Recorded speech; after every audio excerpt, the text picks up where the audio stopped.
Amigos, ¿qué tal? ¿Cómo están? Es un placer saludarles. Bienvenidos a la mesa de análisis de los jueves de su programa En Contexto de la productora Arba Media. Como les habíamos comentado, el día de hoy vamos a tocar un tema muy interesante, como los que siempre abordamos. Y esto es las consecuencias de una posible guerra comercial y arancelaria entre nuestro país y Estados Unidos. Participe, para nosotros su opinión es importante.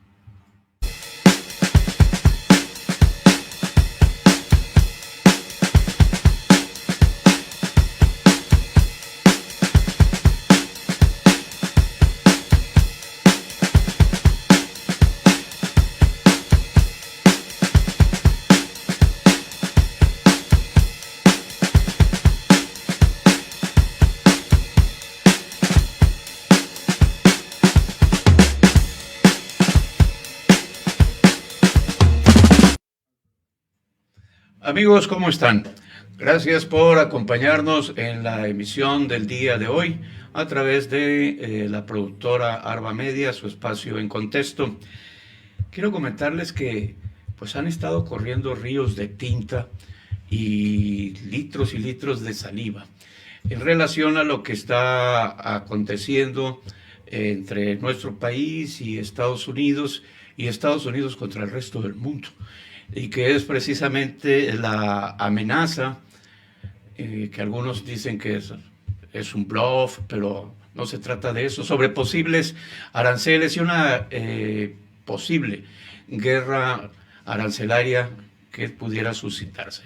Pero bueno, de este tema, sobre esto vamos a platicar en los siguientes minutos. Si usted tiene algún comentario, algo que comentar, con toda confianza, amigos, recuerde, puede comunicarse aquí a través de la plataforma en el transcurso de los siguientes minutos. Le doy la bienvenida al licenciado en Economía y en Comercio Internacional, especialista en este y otros temas, el coordinador de investigación y posgrado de la Facultad de Ciencias Sociales de nuestra gloriosa UAS, el doctor Ulises Sánchez Estavillo. Ulises, bienvenido.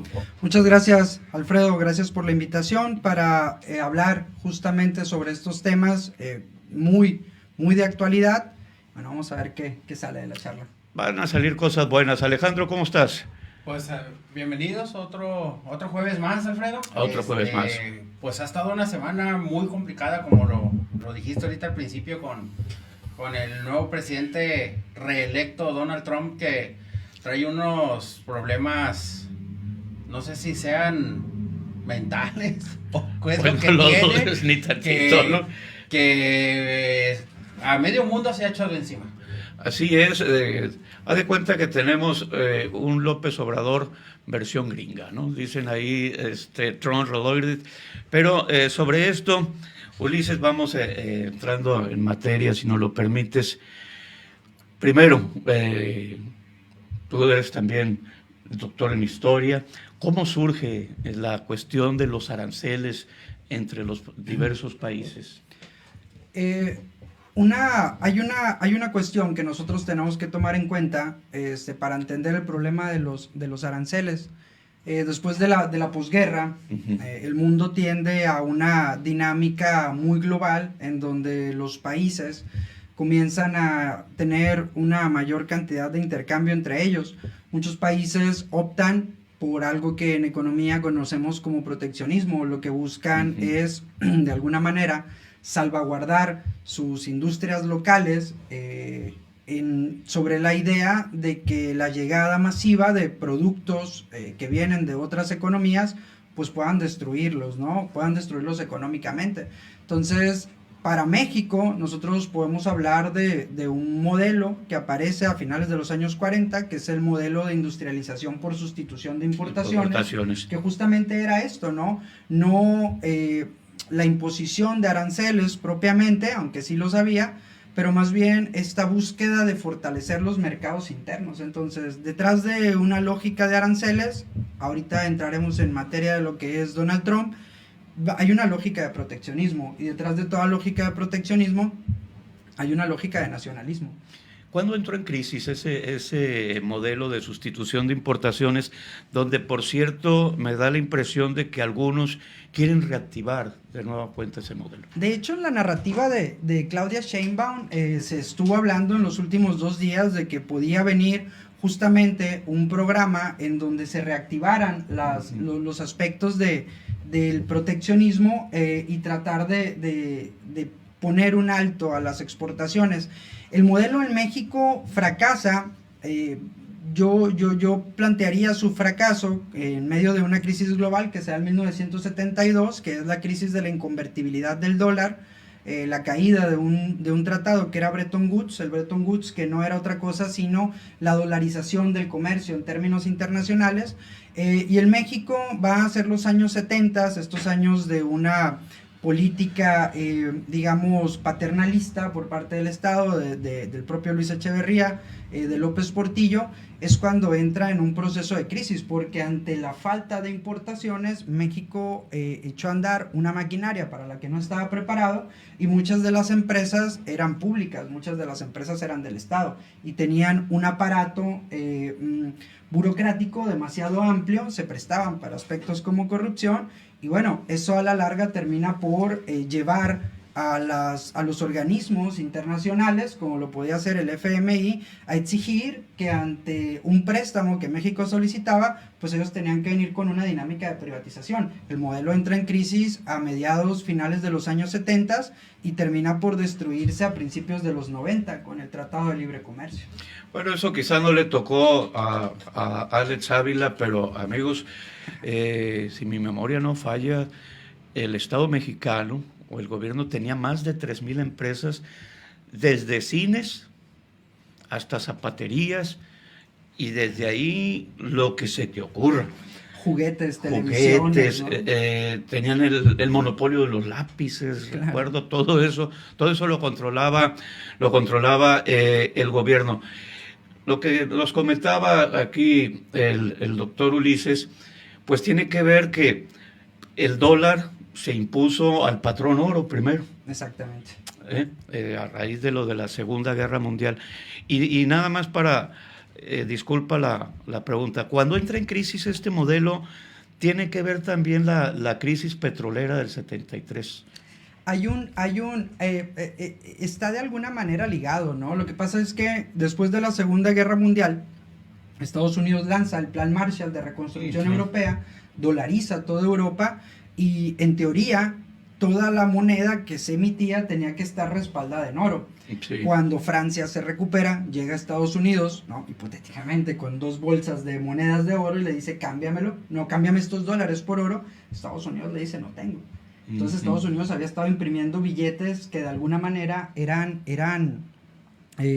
pues no falsos, pero no tenían fondos. No tenía soporte en oro. Después de eso, en los años 70 vienen algunas guerras dentro de lo que va a ser la zona de lo que conocemos principalmente como la OPEP, o lo que se conocería como la OPEP.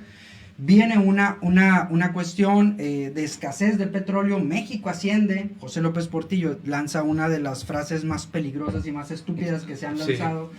Tenemos que acostumbrarnos a administrar la abundancia, porque pensaba que el precio del dólar iba a estar para arriba todo el tiempo, y resulta que a los 2 años se viene abajo, y esa es la crisis petrolera. Si hay una crisis petrolera, México no entiende, por lo menos el presidente no entiende, que esto va a bajar eventualmente, y nos pegamos una endeudada, y a partir de ahí del 76, 77, México no ha podido salir de esa crisis. Y hasta ahorita. Alex, adelante. Oye, bueno, ya me voy a ir más adelante, casi ahorita en este tiempo.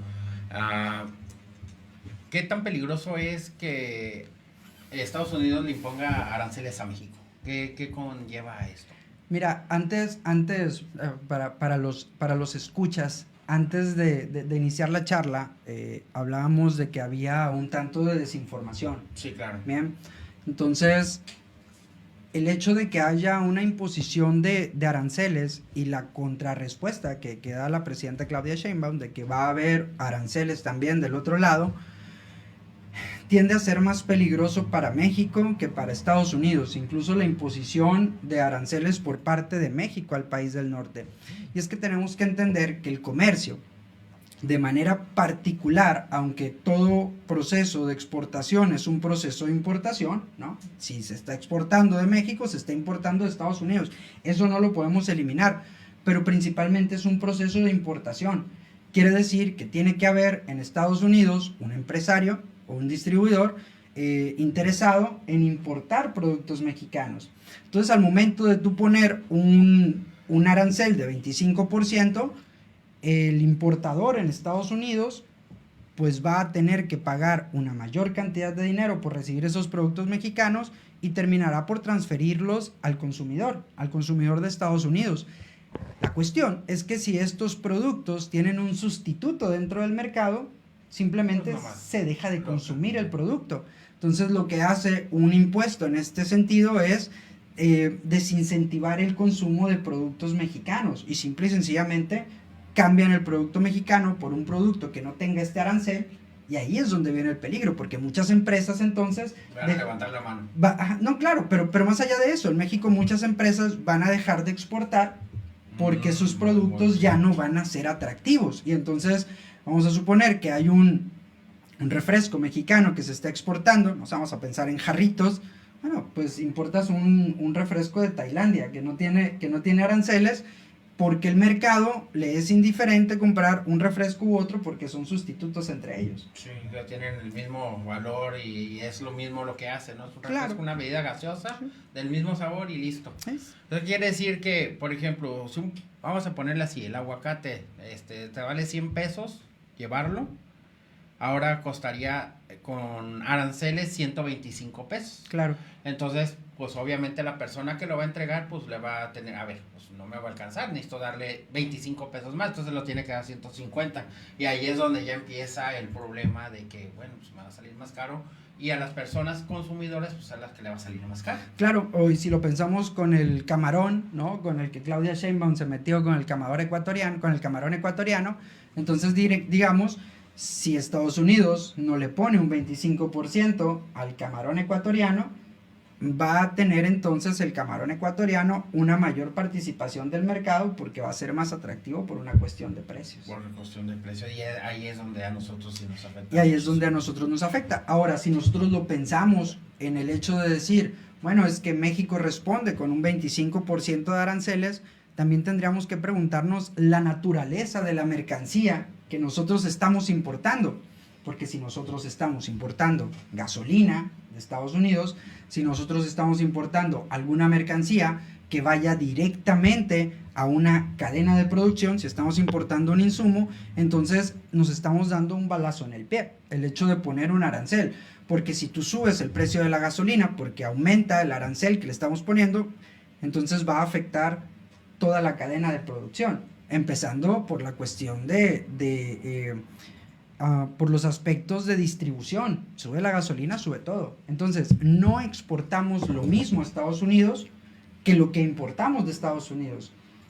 Sí, totalmente. Nosotros exportamos de alguna manera consumibles e importamos insumos.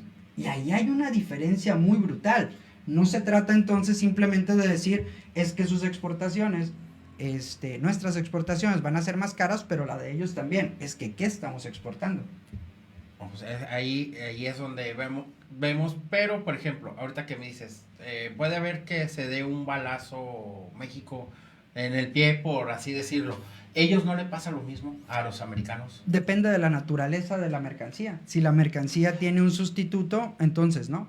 Porque entonces ellos recurrirán a otros mercados que puedan surtirles, qué sé yo, galletas. Ahora, tendríamos que conocer a profundidad la balanza comercial para saber qué estamos nosotros exportando y qué estamos importando de Estados Unidos. Pero en un primer momento, al estar la industria estadounidense muy descentralizada hacia otros países, difícilmente nosotros estamos exportando insumos. Estamos exportando bienes de consumo final que pueden ser sustituidos por otros. Nosotros, en cambio, sí estamos importando insumos. Y ahí es donde viene la parte peligrosa. La parte peligrosa para México. Bien, amigos, continuamos. Recuerde que estamos platicando con el doctor Ulises Suárez Estavillo, integrante del cuerpo académico de la Facultad de Ciencias Sociales de la Universidad, Saludos a quienes se están conectando con nosotros, Alejandra Sierra, a don Antonio Jorge García Velarde. Gracias, Dana Pérez, muchísimas gracias por estar con nosotros. Y recuerde, si tiene algún comentario, con toda confianza, compártalo. Quisiera conocer tu opinión, hasta qué punto, bueno, sabemos que fue necesaria la globalización por la misma dinámica que tiene la evolución de la sociedad, pero se vino una avalancha de productos hace años y muchas veces los mexicanos, por la cuestión de lo barato, lo accesible, pues comprábamos productos de varias partes del mundo. Y yo recuerdo en una ocasión, hace ya bastante tiempo, compré unas latas de atún que venían de allá de no, venían de, no recuerdo si de Ecuador o de Perú. Okay.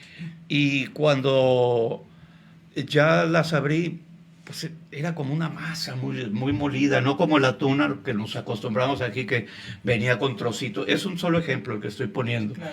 Y a veces de ahí me surgió la duda, bueno, entran los productos, pero no hay quien regule la calidad del producto. Podemos decir que en los últimos años ha venido un mayor nivel de regulación, ¿no? Cofepris por ahí ha hecho un trabajo adecuado. Una de las instituciones, tengo conflicto con muchas instituciones del Estado mexicano, pero Profeco me parece una institución sumamente funcional, ¿no? Lo ha demostrado con el paso de los años. Un aplauso para Profeco. Y creo que de alguna manera sí hay mecanismos de mayor regulación. Sin embargo, no todos están perfectamente regulados, ¿no? Ahora, también tenemos que entender que el comercio internacional es un arma de doble filo, ¿no? Digo, por poner un ejemplo ficticio, un ejemplo hipotético, si frente a Lázaro Cárdenas, Michoacán, se estaciona un buque con 1 millón de pares de zapatos chinos, ¿no? Y ese 1 millón de pares de zapatos chinos tiene un precio en el mercado, ya con todo el transporte y los impuestos, de 120 pesos, pues a lo mejor los dejo entrar. Si tengo una población que está el 60% arriba de la línea debajo de la línea de pobreza, pues voy a beneficiar al consumidor. Pero si lo dejo entrar, probablemente pueda destruir la industria zapatera de Moroleón, sí, ¿no? Y entonces... Como ha estado ocurriendo. Entonces, ¿a quién se beneficia? ¿No? En economía terminaríamos por beneficiar al empresario, que es el que permite que de alguna manera existan estas cadenas de producción que generan empleos.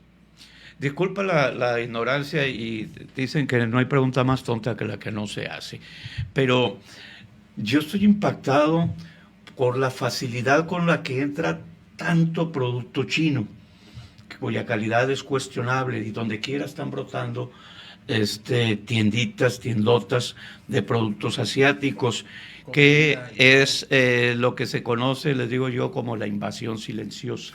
Mucho. Es la invasión silenciosa, que esa es otra teoría del conocimiento. Hay una obra que se llama Occidente contra Oriente, que se escribió hace como 50 años, y donde narraba cómo, por ejemplo, la cultura musulmana ha ido devorando, desde aquel tiempo, ha ido devorando a Europa. Sí. Y se preveía, pues bueno, la cultura oriental va a venir devorando al resto del mundo. Pero ese es otro chorizo, ¿no? A lo que voy es a esto. Checando por ahí, decían que entran muy fácil porque no pagan impuestos, porque son productos que tienen un valor inferior a los $50, entonces entran por cajas, por contenedores, y todo esto, incluso sin cumplir normas, porque ahora, por ejemplo, un producto extranjero debe de traer las instrucciones en los idiomas a los países a los que los estás exportando. Acorde, ¿no? Sí. Acorde. ¿Esta invasión qué te parece? ¿Se le puede considerar así, o por qué se ha sido tan permisivo? También hace unos, bueno, no tanto, unos 40 años, Kino, ¿no? A través de Mafalda. De Mafalda. Ajá, también le temía mucho a los chinos, ¿no? Mafalda estaba obsesionada con esta invasión. Me parece que es un síntoma de nuestros tiempos, ¿bien? y no quisiera dar una respuesta sencilla. ¿Qué opinión me merece? Me parece una situación muy poco ideal, en el sentido de que por cada, digamos, unidad de mercancía que viene sin estar regulada, sin pagar impuestos, con una mano de obra hiper barata, va a ir destruyendo de manera sistemática cualquier mecanismo de producción en términos de lo local. ¿Por qué se dan estas facilidades?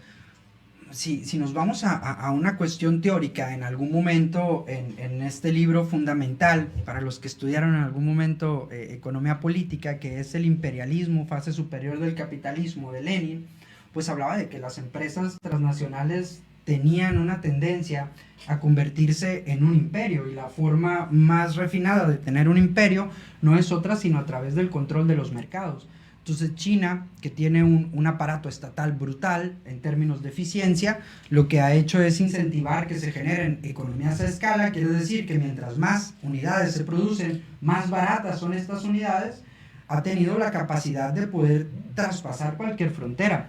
¿Por qué somos laxos al momento de dejarlas pasar? Bueno, porque tendríamos que ver qué se está produciendo en México para ver si podemos nosotros cumplir con las necesidades que pueda llegar a tener el mercado. En ese sentido, ¿no? Entonces, a veces hablamos desde nuestro privilegio y decimos, bueno, yo le puedo comprar a mi hijo juguetes de manufactura europea o de manufactura gringa, no sé, vamos a pensar en Mattel o incluso manufactura mexicana, pero pues una gran cantidad de la población no puede acceder a esto y tiene que recurrir a estos juguetes de importadora, así los llamamos, ¿no? Sí.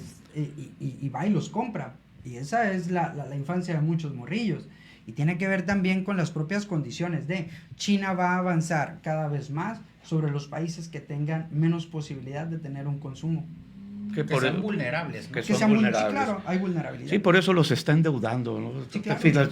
Financió la construcción de esto, otro, y así está. Y es que, bueno, no, Alfredo. Perdón. Este sujeto del Trump. Dilo como ibas allá. No. No sé por qué pensaba que ya te ibas a aventar la de todos los jueves. Una más, una menos. No una más y una menos. No, te digo, ¿hasta qué punto será ocurrencia o hasta qué punto será parte de una estrategia que tenga mentalmente estructurado él y su séquito? Mira, yo creo que ahí sí va a empezar el debate, ¿no? Alguna vez se le criticaba mucho a la población mexicana por votar a Enrique Peña Nieto, porque éramos injustos con la población mexicana y decíamos, votaron por él porque está guapo, votaron por él porque no sabe democracia. Pero si nosotros nos vamos a ese tiempo, pensando en algún historiador que decía los hombres son más hijos de sus tiempos que de sus padres, el modelo de presidente que se votó en la década del 2010 era un presidente similar a Enrique Peña Nieto. Estamos hablando de un Emmanuel Macron, estamos hablando de un Justin Trudeau, estamos hablando ya con el tiempo en un Boric en Chile.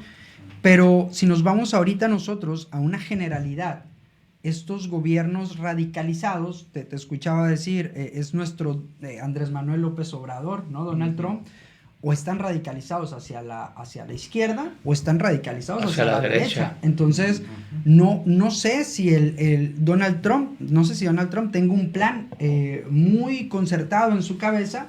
Lo que sí es muy claro es que responde a un tipo de gobierno que están radicalizándose hacia la derecha, y en función de que se están radicalizando hacia la derecha, yo más bien lo vería como que nuestro sistema económico está transitando de un neoliberalismo a un neoconservadurismo. Porque entonces, si vemos qué es lo que habla Trump, justamente hoy decía, tenemos que recuperar a Dios, tenemos que volver a traer a Dios a la sociedad. Una cuestión de religión, una cuestión de economía interna, una cuestión de nacionalismo, una cuestión de xenofobia. El neoliberalismo se fue. No porque Andrés Manuel haya dicho que se fue, estamos en una época neoconservadora, en donde los discursos conservadores están siendo sumamente atractivos. ¿Por qué? Bueno, porque los presidentes de derecha están alentando a las clases más bajas y los presidentes de izquierda también, pero no puede haber dos presidentes. Ahora bien, ya ves que tuvimos un crecimiento de gobiernos de izquierda aquí en América Latina. En América, y ahora estamos viendo una especie de retroceso, de contención, y avanzando los gobiernos de derecha, con el mencionado Donald Trump, con Milei, ahí, o sea, un caso terrible ahí en Argentina, el propio Bukele, y anoche en uno de los programas con los que está uno enviciado ahí en el YouTube, no recuerdo si era la hora de opinar o Círculo Rojo, comentaban de que en Canadá, o sea, ya ves que están ahorita en un proceso. Sí, Trudeau se fue. Trudeau se fue, la fuerza que se va a imponer ahí es ultraconservadora, pues. O sea, hay cambios ahí en esta cuestión de los equilibrios. Sí, y Le Pen en Francia, que viene empujando desde hace mucho tiempo. A final de cuentas terminan por parecerse, terminan por tomar las mismas decisiones. No quiero decir, porque sería irresponsable de mi parte decirlo, que el mismo discurso que tiene Donald Trump es el mismo discurso que tenía Andrés Manuel. No es así. No, es en cuanto a los caracteres de las figuras, claro. Polarizantes, polémicos. Es que no es el mismo discurso en términos reales, pero en el trasfondo estamos hablando de un nacionalismo, sí, de una lógica conservadora. Tenemos que recordar que una de las primeras acciones de Andrés Manuel López Obrador fue el hecho de hacer una constitución moral, una especie de guía de cómo nos íbamos a comportar. ¿Y por qué nos sorprende lo de Donald Trump? Si cuando fue su primer periodo, la primera acción que este individuo tuvo fue la de cancelar el Trans-Pacific Partnership, que era un proyecto económico en donde muchos países que están en la cuenca del Pacífico, desde Chile hasta Australia, pretendían hacer frente a un bloque comercial que era China en unión con el ASEAN, ¿no? Que son los países del sudeste asiático. Entonces, estas lógicas de neoconservadurismo o conservadurismo creo que de alguna manera van a seguirse radicalizando, porque además, ante el fracaso del neoliberalismo, siendo las clases bajas a nivel global las que están más lastimadas, un discurso radical suena absolutamente atractivo, ¿no? Lo platicaba en algún momento, los maravillosos años 20, que fueron este aumento de la producción en donde la música, Chicago, los musicales, Ford, todos estaban produciendo mucho, los llevó a una crisis que fue la Gran Depresión de 1929. Y eso trajo consigo los nacionalismos, sí. Eso trajo consigo el fascismo, eso trajo consigo el nazismo, eso trajo consigo una serie de elementos a nivel global que empezaron a ser radicales. La crisis que tuvimos en el 2008, la crisis hipotecaria que llevó a la ruina a Estados Unidos, dejó a 8 millones de personas sin casa, Grecia quedó hecho nada, Portugal, España, Irlanda quedaron devastados. Bueno, no estamos viendo sino la aparición de estos ismos después de una gran crisis. Que por cierto hay, o hace poco, o está por seguir creciendo una crisis inmobiliaria en España, y guardadas las proporciones, a veces me pregunto, ¿no nos irá a pasar tarde o temprano en Mazatlán? Yo siento que estamos en una crisis en Mazatlán, en una crisis inmobiliaria muy dura, generada sobre todo por un proceso de gentrificación brutal, porque los gobiernos locales han sido incapaces de controlar los mercados inmobiliarios. Sí, es totalmente correcto. Y yo lo vivo ahí, amigos, en la parte donde vivo ahí en el centro. O sea, de repente se han disparado las rentas en 6 meses de una manera brutal, las propiedades y todo eso. Entonces, pues ahí les va cerrando las oportunidades de adquirir una vivienda a nuevas generaciones. Muy bien, retomando.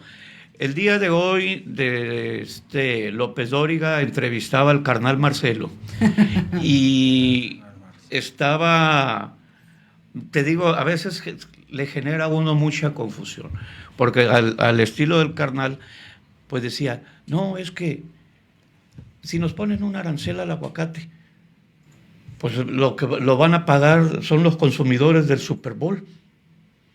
Y luego se avienta todo un retruécano donde habla de la exportación de los vehículos que tiene México hacia Estados Unidos y el asunto ese de que hay componentes de todas las partes y todo eso. Por eso se me hace algo a veces tan confuso. Y ahí voy a lo siguiente. ¿Quién pierde si se viene una guerra arancelaria entre México y Estados Unidos? Todos. Todos. Todos pierden. Pero más discúlpame, No. pero más el consumidor. Sí, Sí. pierde más el consumidor. El capitalista tiende a transferir cualquier aumento en su costo, ¿no?, al consumidor.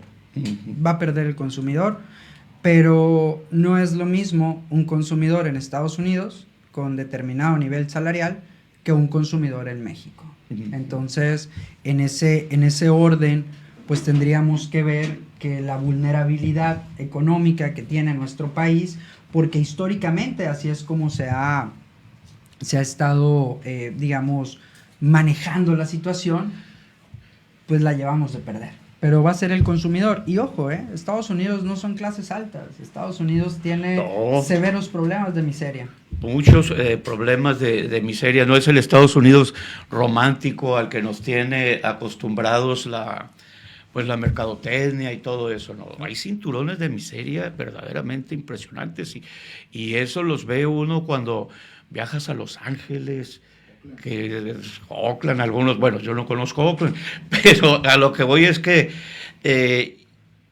existe, como existe en todo el mundo, por muy más desarrollado que esté. Aquí en este asunto, ¿ha sido correcta la estrategia de la doctora Sheinbaum? Yo considero que no.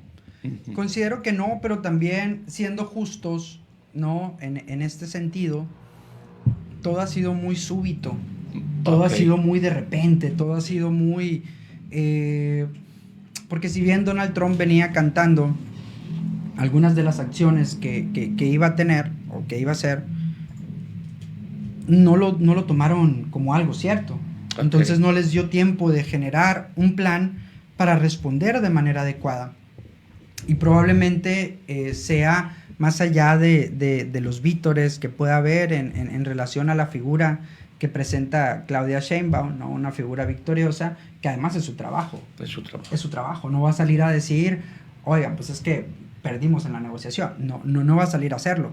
Pero hay puntos muy, muy cruciales en donde podemos ver que esto puede llegar a salirse de control.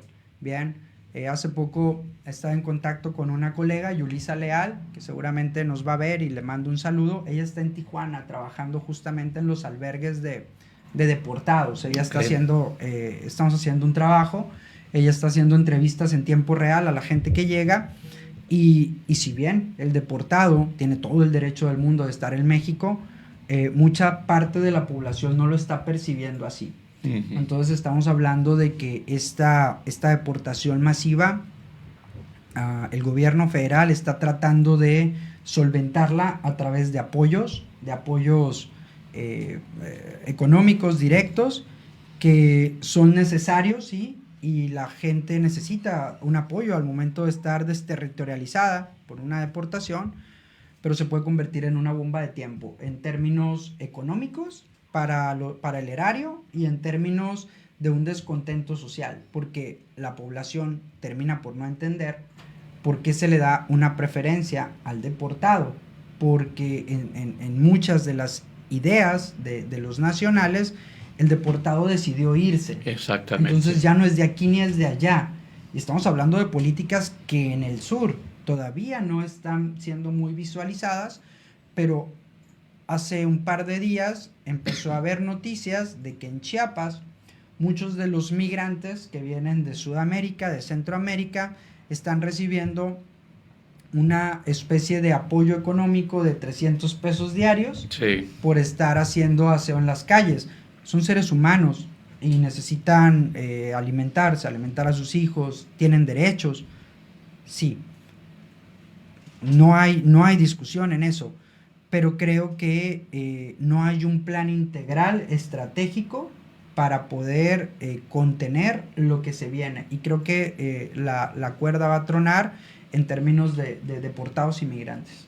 Ahora, hay que reconocer una cosa, la sociedad mexicana es racista, sí. Es discriminatoria, por más que ve la manera en que como se expresan o nos expresamos de los mismos mexicanos del sur, del norte, de los indígenas, de todo eso.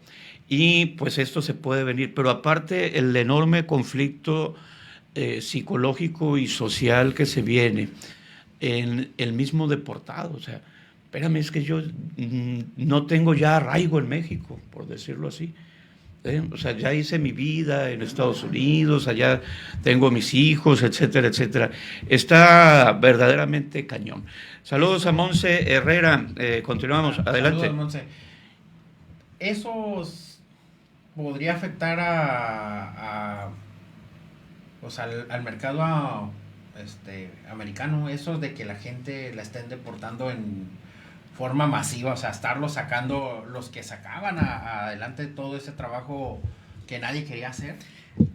A ver, vamos a entrar en una discusión complicada, ¿no? Y quizá por ahí, si alguien nos está viendo, pueda no estar de acuerdo con sí. Lo que voy a expresar, no, y cómo claro. lo voy a expresar.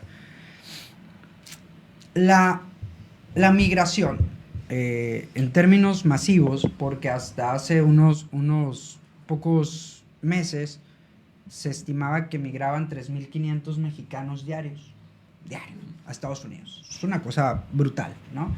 ¿Por qué se da la migración? Bueno, ahorita se da por una cuestión a veces de tradición, a veces de masculinidad, a veces muchas cosas, pero en el centro es porque México no ha generado las condiciones óptimas para que esa gente pueda encontrar un nivel de vida digno dentro del país. Ese es el principal problema de la migración. Pero la migración comienza de manera masiva en los años 40, cuando aparece el programa Braceros. Porque los estadounidenses mandaron al hijo del granjero de Kentucky a morir en una guerra que no tenía nada que ver, que era la Segunda Guerra Mundial, y dejaron su campo abandonado, y entonces empezaron a irse los braceros a cubrir el campo estadounidense. Y a partir de ahí se generó una tradición. ¿Por qué partimos de la idea de que las clases bajas norteamericanas no quieren hacer esos trabajos? Esa sería una pregunta muy elemental. Si nunca han tenido acceso a esos trabajos. Y nunca han tenido acceso a esos trabajos porque siempre hay migrantes que están tomándolos. Es como si yo de repente te digo, oye, ¿por qué no trabajas en la construcción? Y resulta que desde hace 15 años hay migrantes de cualquier país que se te antoje ocupando sus puestos en la construcción, y tú me vas a decir, pues es que si voy no me van a contratar, porque van a contratar a un migrante. Pero la narrativa de fuera, desde el país que nos está lanzando migrantes, dice, pues es que van y hacen el trabajo que los mexicanos no quieren hacer. La pregunta es, ¿las clases bajas estadounidenses de verdad no quieren hacer ese trabajo, o simplemente desde hace muchos años no pueden acceder a estos trabajos porque ya están ocupados por migrantes, por una cuestión de tradición? Ahora, el hecho de que haya una deportación masiva, que esperemos que no se dé, ¿no? Porque además de que es inhumano, una deportación masiva, totalmente inhumano, para el mercado mexicano, el mercado laboral, significaría 1 millón de mexicanos extra que caiga a entrar en los canales formales de trabajo, va a reventar el mercado laboral. Habría que ver qué está pasando en Tijuana, por ejemplo, pero ¿cuán necesario es el migrante en ciertos trabajos si tienes un flujo de 3.500 mexicanos, solamente mexicanos, que migran todos los días? ¿No? También estamos normalizando una nueva forma de esclavitud, y la más dura de todas.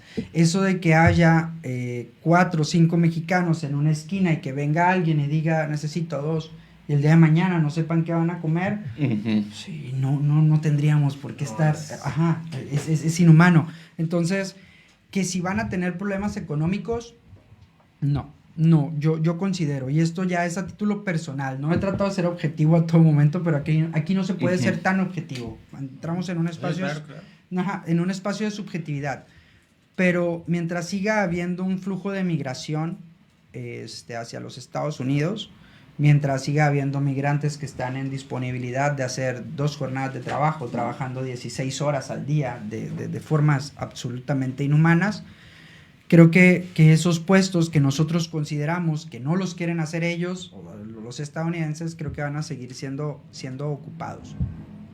Y creo que van a seguir habiendo, no sé, probablemente el hecho de que deporten gente, y lo que voy a decir va a sonar horrible, pero el hecho de que deporten gente y haya menos trabajadores en disponibilidad de hacer el trabajo puede hacer que le suban un poco el salario.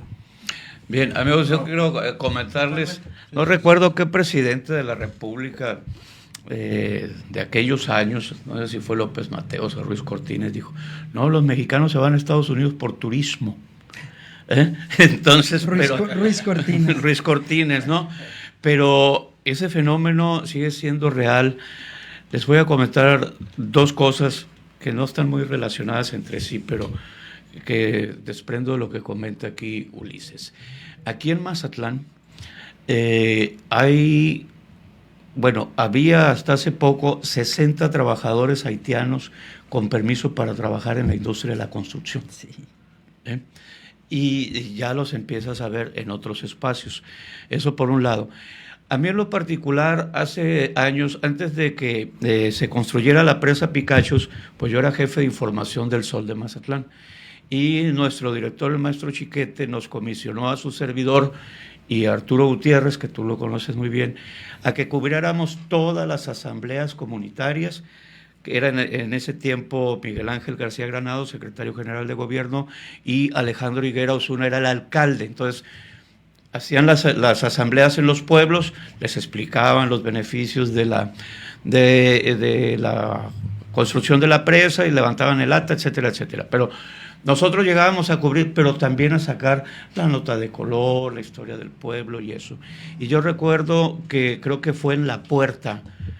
A mí me quedé muy impactado porque no había, camarada, un solo joven en todo el pueblo.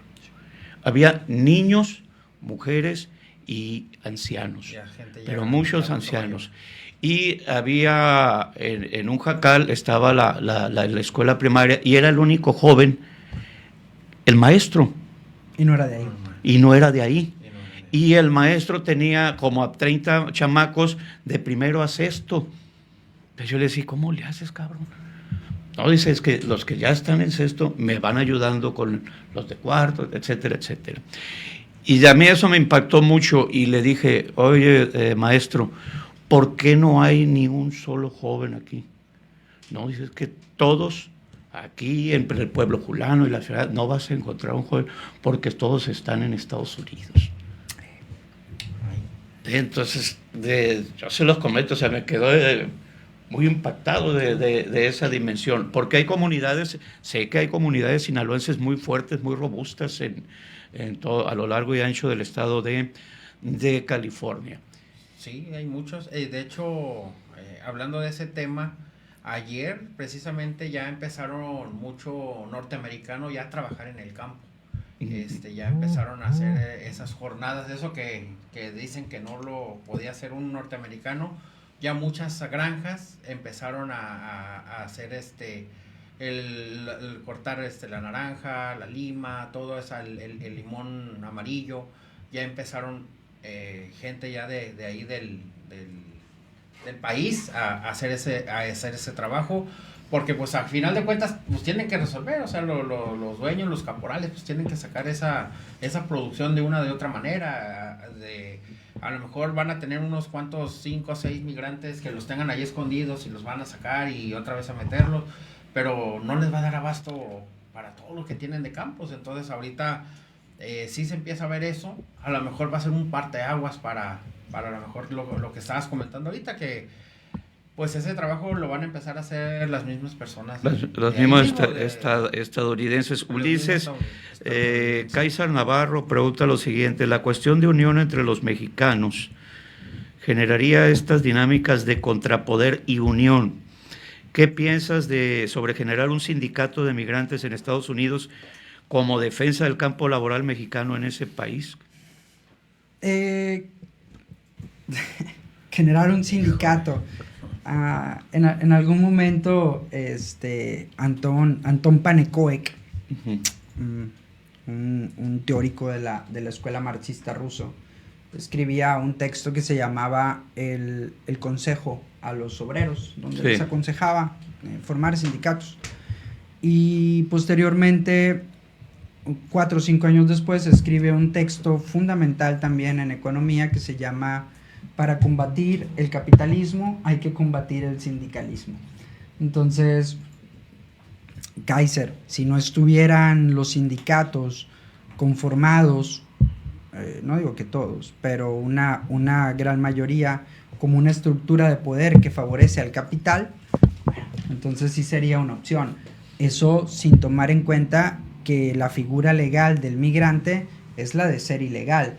Si se hace un sindicato de trabajadores del campo, bueno, beneficiaría a los trabajadores que tienen residencia, a los trabajadores que tienen ciudadanía, pero aquí estamos hablando de situaciones legales distintas, que a mí me duele, me pesa, me llena de coraje el hecho de que haya tantos migrantes mexicanos, sobre todo por las condiciones en las que migran. Es dolorosísimo ver compatriotas muertos en el desierto, ahogados en el río, y enjaulados, encadenados. Es una locura, es una tristeza, pero su estatus legal sigue siendo de ilegalidad. Entonces, al ser de ilegalidad, formar un sindicato quizá obligaría a Estados Unidos a de alguna manera entenderlos como trabajadores legales, y no va a suceder.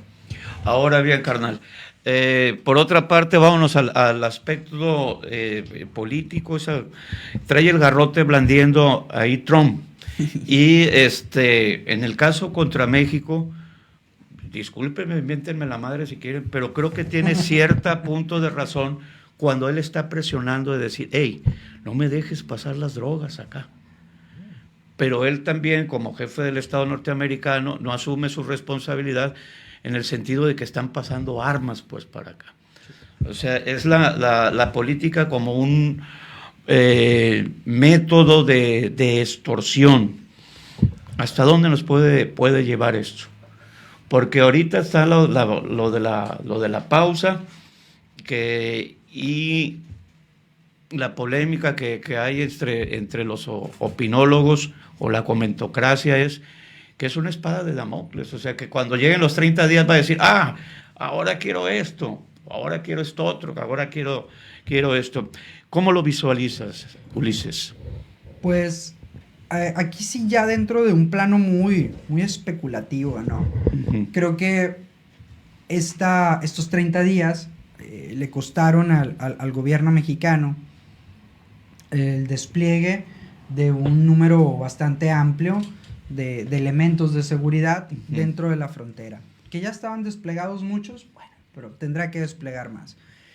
En medio de una situación de cuasi guerra en el país, en todo el país, va a desproteger a una gran cantidad de población. Claro. Que si bien la Guardia o el Ejército podemos criticarles, ¿no? Podemos quizá acusarles hasta que haya pruebas, lo podemos hacer de una cuestión de corrupción, no lo sabemos, ¿no? Pero los opinólogos así lo dicen.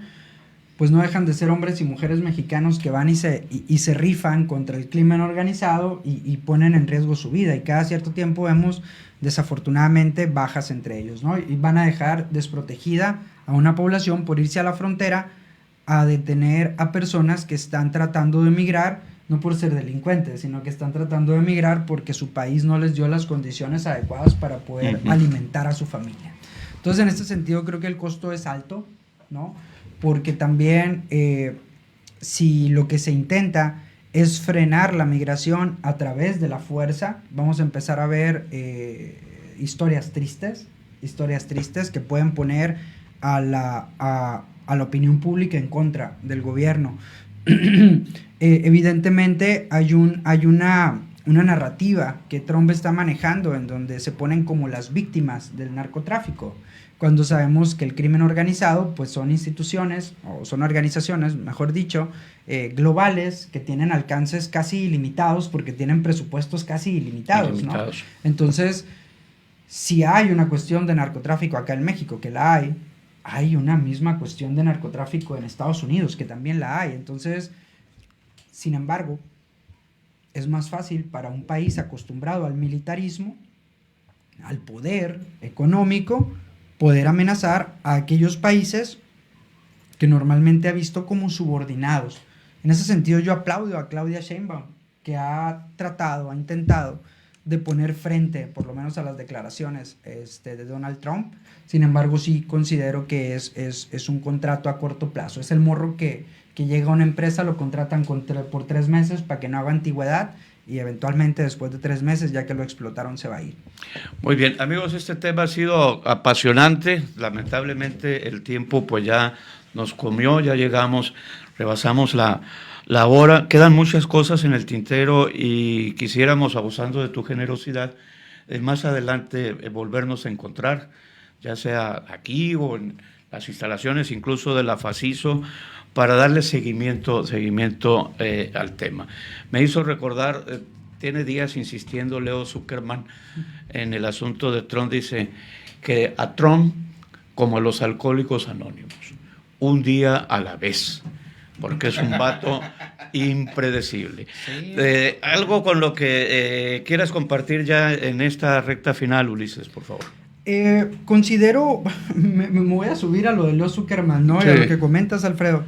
Creo que no es tiempo de especulaciones. Y desafortunadamente las formas en las que la información se mueve en estos tiempos tienden mucho a las especulaciones. Incluso los que nos están oyendo pueden hacer una mala interpretación de lo que hemos dicho, sí, y generar una idea errónea, ¿no? Creo que tenemos que estar pendientes. Creo también que es tiempo de unidad en términos de la población, pero una unidad consciente, no estos llamados a dejar de consumir en Starbucks, para que luego se queden sin trabajo un chingo de mexicanos, sí, ¿no? que trabajan acá. No, creo que la coca, pues, y la coca se produce y se distribuye aquí, y los cañeros dan y qué locura. Sí, ¿no? Sí, es toda una cadena. Claro, sí, un tipo de unión distinta, ¿no? Un tipo de unión, cerrar filas, ser conscientes, buscar una dinámica de racionalidad económica por si esto se torna en una crisis, bajarle al consumo, pero no necesariamente de productos norteamericanos, simplemente bajarle al consumo, ¿no? Estamos muy ligados a estas dinámicas, a veces muy consumistas.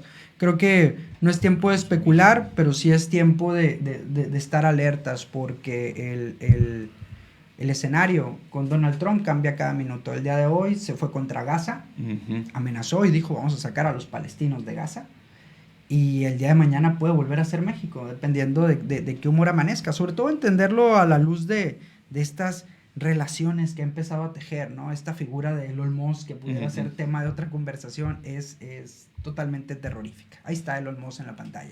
Ahí está. Alex, algo que desees añadir con toda confianza. Pues sí, como lo dicen ustedes, ¿no? Pues es un día a la vez. Este señor actúa de manera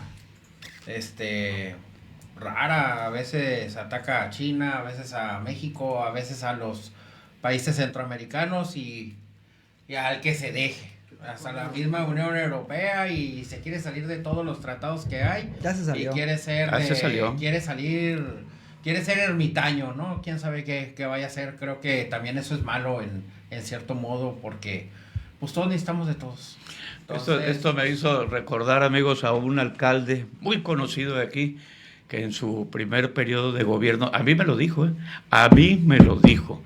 que todos los días en la mañana se levantaba, se miraba al espejo y decía, ¿con quién me pelearé hoy? Bien, pues para saber, ¿no? Le mando un saludo cordial al subsecretario de producciones y reuniones. Un abrazo fraterno, sabes que te quiero mucho y lo sabes bien. Amigos, a nombre de todos y cada uno de los que participamos en la emisión del día de hoy, Raúl Conde aquí en la producción, sus amigos Alex Ávila, Ulises Suárez Estavillo y Alfredo Ramírez, deseamos lo mejor de lo mejor para ustedes. Un saludo a mi papá y a mi mamá que me están viendo.